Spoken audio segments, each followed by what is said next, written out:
तो कहानी शुरू होती है अजय देवगन और उसकी फैमिली से, जिसमें अजय देवगन के कैरेक्टर का नाम होता है कबीर, उसकी वाइफ का नाम होता है ज्योति और उनके दो बच्चे होते हैं, एक लड़की जिसका नाम होता है जानवी और एक छोटा लड़का जिसका नाम होता है ध्रुव। ये एक हैप्पी लाइफ एंजॉयिंग फैमिली होती है जिनको ट्रैवलिंग करना बहुत ज्यादा पसंद होता है और इसीलिए वो छुट्टी मनाने के लिए उनके फार्म हाउस पर जाने का फैसला करते हैं। वो चारों उनकी कार में बैठकर एंजॉय करते करते उनके फार्म हाउस की ओर निकल जाते हैं, लेकिन फिर रास्ते में अजय देवगन के बेटे ध्रुव को सूसू आ जाता है और इसीलिए पूरी फैमिली डिसाइड करती है कि वो एक रेस्टोरेंट पर रुकेंगे जहाँ पर वो सब नाश्ता पानी भी कर लेंगे और ध्रुव फ्रेश भी हो लेगा। तो जब अजय और ध्रुव उस रेस्टोरेंट की बाथरूम में जाते हैं तो वहाँ पर एक इंसान बाथरूम में एंटर करता है जो कि होता है आर माधवन का कैरेक्टर जिसका नाम होता है वनराज। अजय देवगन और आर माधवन एक दूसरे की तरफ नॉर्मली देखते हैं और फिर वहाँ से अजय और उसका बेटा बाहर चले जाते हैं। उसके बाद रेस्टोरेंट में वो सब खाना ऑर्डर करते हैं जिसमें पराठे भी होते हैं, लेकिन अजय की बेटी जानवी को उन पराठों में बहुत ज्यादा बटर लगता है और हेल्थ कॉन्शियस होने की वजह से वो उन पराठों को खाने से मना कर देती है। खाना खाते खाते अजय की वाइफ ज्योति को चाय पीने का मन होता है, इसलिए वो अजय से कहती है कि वो 2 चाय ले आए और जब अजय काउंटर पर चाय का ऑर्डर देने जाता है तो उसके पास सिर्फ 500 का ही नोट होता है। तो रिसेप्शनिस्ट कहता है कि उसके पास खुला नहीं है, इसलिए अजय सोचता है कि छोड़ो चाय को रहने देते हैं और अजय वापस उसकी टेबल पर आ जाता है। लेकिन तभी माधवन 3 चाय लेकर आता है और अजय और उसकी वाइफ को 2 चाय दे देता है। क्योंकि उसने दूर से देख लिया था कि अजय के पास खुला नहीं है, इसलिए उसने एक अच्छा जेस्चर देते हुए खुद की तरफ से उन दोनों के लिए चाय ऑर्डर कर दी। अजय शुरू में थोड़ा हेजिटेट करता है, लेकिन फिर फाइनली वो चाय एक्सेप्ट कर लेता है और फिर माधवन को ऑफर करता है कि क्यों ना वो भी उन सबको ज्वाइन कर ले। माधवन उनके साथ बैठ जाता है और अभी तक सब कुछ नॉर्मल चल रहा था, लेकिन फिर माधवन देखता है कि अजय की बेटी जानवी उसका पराठा नहीं खा रही होती है, तो माधवन वो पराठा खुद ले लेता है और चुपके से जब अजय और ज्योति का ध्यान नहीं होता वो उसके पास से एक लड्डू निकालता है और जानवी से कहता है कि मैं तुम्हारा पराठा खा लेता हूँ, तुम मेरा ये लड्डू खा लो। जानवी वो लड्डू खा लेती है और जैसे ही वो उस लड्डू को निगलती है उसको कुछ अजीब सा फील होने लगता है। तभी माधवन जानवी से कहता है कि पराठा सेहत के लिए अच्छा होता है तो वो ये पराठा खाए और जानवी वैसा ही करती है। और जब अजय और उसकी वाइफ ज्योति जानवी को वो पराठा खाते हुए देखते हैं तो उन्हें बहुत अजीब लगता है और वो सोचते हैं कि जब हम कह रहे थे इसको पराठा खाने के लिए तब तो इसने खाया नहीं, और जैसे ही इस अनजान व्यक्ति ने कहा कि वो ये पराठा खाए तो चुपचाप उसने वो पराठा खा लिया। लेकिन वो इस चीज पर ज्यादा ध्यान नहीं देते और इसको नॉर्मल मान के इग्नोर कर देते हैं। उसके बाद जब सबका खाना पीना हो जाता है तो वो सब रेस्टोरेंट से निकलते हैं और उनके फार्म हाउस की ओर निकलने के लिए कार में बैठ जाते हैं। तभी माधवन वापस चुपके से उनकी कार के पास आ जाता है और जानवी को एक बिस्किट का पैकेट देता है और उससे कहता है कि फार्म हाउस पहुंचते ही वो इस बिस्किट के पैकेट को पूरा खा ले। फिर वो चारों वहाँ से निकल जाते हैं और उनके फार्म हाउस पहुँचते हैं और वहाँ पहुँचते ही जानवी चुपके से उस बिस्किट के पैकेट में से सारे बिस्किट खा जाती है। अभी तक किसी को खबर नहीं थी कि क्या हुआ है और वो सब नॉर्मली पूल में एंजॉय कर रहे होते हैं, लेकिन पूल में नहाते वक्त ज्योति के फोन में पानी लग जाता है और इसलिए वो उस फोन को सुखाने के लिए किचन में जाती है और उसका फोन चावल के डब्बे में सुखाने के लिए रख देती है। फिर ज्योति देखती है कि वही आदमी यानी कि आर माधवन उनके फार्म हाउस के गेट पर खड़ा होता है और वो ज्योति को इशारा करके बताता है कि वो उसे अंदर आने दे। ज्योति थोड़ा सा घबरा जाती है और वो तुरंत ये बात अजय को बताती है, मगर तब तक माधवन उनके घर में एंटर हो चुका होता है और जानवी यानी कि अजय देवगन की बेटी कहती है कि उसने फार्म हाउस का गेट खोला। माधवन अंदर आकर अजय से कहता है कि एक्चुअली में उसका फोन डिस्चार्ज हो चुका है और वो उसके फोन को रिचार्ज करने के लिए यहाँ पर आया है। अजय इस चीज को एक नॉर्मल घटना की तरह ही देखता है और वो माधवन को पावर बैंक दे देता है जिससे कि वो उसका फोन चार्ज कर सके।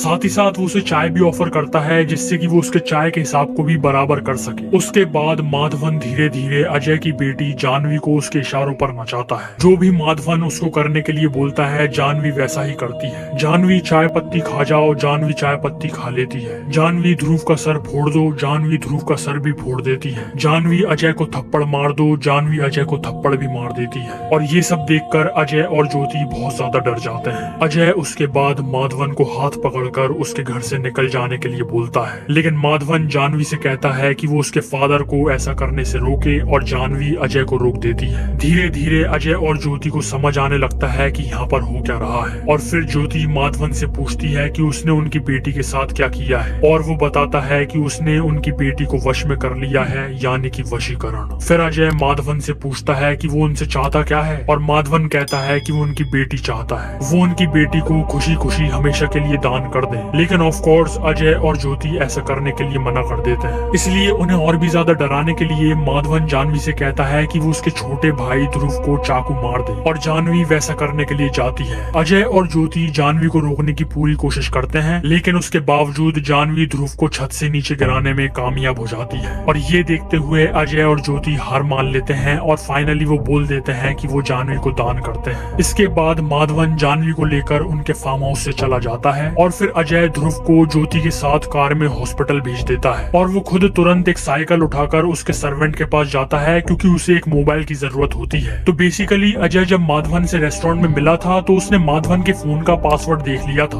और जब माधवन उसके फार्म हाउस पर था तब उसने चुपके से माधवन के फोन को अनलॉक किया और उसके फोन की लोकेशन ऑन कर दी। अब जैसे ही अजय उसके सर्वेंट के पास पहुंचता है तो वो उसके मोबाइल में माधवन के फोन की लोकेशन को ट्रेस करता है और उसके ही सर्वेंट की गाड़ी उठाकर उस लोकेशन को फॉलो करने लगता है। लोकेशन फॉलो करते करते अजय एक जंगल में पहुंच जाता है जहाँ पर कुछ महिलाएं उस पर अटैक कर देती हैं, लेकिन अजय जैसे तैसे उन्हें हराता है और उस लोकेशन के और भी ज्यादा करीब पहुंचने लगता है और फिर अजय देखता है कि माधवन ने ढेर सारी 108 टू बी प्रिसाइज लड़कियों को वश में कर रखा है और वो ये काम बहुत समय से कर रहा होता है और वहाँ पर पहुंचकर अजय समझ जाता है कि वो इन 108 लड़कियों की बलि चढ़ाने वाला है। तभी एक लड़की अजय पर पीछे से अटैक कर देती है और अजय गिर जाता है। फिर माधवन अजय को उसके पास बुलाता है और उसे उसके कदमों के नीचे रखता है और सभी लड़कियों को इंस्ट्रक्शन देता है कि अगर अजय ने उसके काम में कोई भी दखलंदाजी की तो वो सब लड़कियां उसको कच्चा खा जाएं। फिर माधवन उसका प्रोसेस जारी रखता है, लेकिन तभी अजय एक मशाल उठाकर माधवन के पैर पर मार देता है, जिसकी वजह से माधवन नीचे झुक जाता है और अजय माधवन के गले में टंगी एक ब्लेड से माधवन की जुबान काट देता है। अब क्योंकि माधवन की जुबान कट गई थी तो वो कुछ भी बोल नहीं सकता था और अजय यही चाहता था जिससे कि अब वो कोई भी इंस्ट्रक्शन इन लड़कियों को ना दे सके, लेकिन माधवन ने पहले ही उन सभी लड़कियों से बोल दिया था कि अगर अजय कुछ भी दखलंदाजी करे तो वो सभी लड़कियां अजय को कच्चा खा जाएं और इसलिए वो सभी लड़कियां वैसा करती हैं। वो सभी लड़कियां अजय को घेर लेती हैं, मगर तभी अजय एक रिकॉर्डिंग प्ले करता है जिसमें माधवन की प्री रिकॉर्डेड आवाज होती है, जिसमें वो कह रहा होता है कि तुम पहले की तरह हंसो, पहले की तरह मुस्कुराओ और मैं तुम्हें आजाद करता हूँ। तो ये रिकॉर्डिंग भी अजय ने तब रिकॉर्ड की थी जब माधवन उसके घर पर था। ये रिकॉर्डिंग सुनते ही सारी लड़कियां वापस से नॉर्मल स्टेट में आ जाती हैं और अजय उसकी बेटी के साथ साथ दूसरी 107 लड़कियों को भी बचा लेता है। इसके बाद वो सब लोग हॉस्पिटल जाते हैं इलाज करवाने के लिए, जहाँ पर पुलिस अजय से कहती है कि उसने बहुत बढ़िया काम किया है। उनके पास बहुत रिपोर्ट थी लड़कियों के गुमशुदा होने की, जो कि आज अजय की वजह से सॉल्व हुई है, लेकिन अब अजय की बारी होती है बदला लेने की। वो पुलिस को सारी बातें बता देता है, लेकिन ये नहीं बताता कि माधवन कहाँ पर है, बल्कि वो पुलिस से ही कहता है कि उसको जल्दी से जल्दी ढूंढकर कड़ी से कड़ी सजा होना चाहिए। और फिर हमें बताया जाता है कि अजय ने माधवन को उसी जंगल में अंडरग्राउंड कैद कर रखा है, जहाँ पर वो उसको हर रोज सजा देता है। अजय उसको खाने के लिए सिर्फ मरे हुए जानवर देता है और चाय पत्ती भी, क्योंकि इसी चाय पत्ती से उसने उसकी बेटी को टॉर्चर किया था। और तो और वो उसके सामने हर रोज एक ताजा केला भी छोड़ देता है, जिससे कि वो उसको खाने के लिए तड़पे। और माधवन सिर्फ उसकी गूंगी आवाज से कबीर से मदद और माफी की भीख मांगता हुआ दिखाया जाता है। मूवी देखते हुए मुझे यहाँ पर एक सीक्वल की पॉसिबिलिटी लग रही है।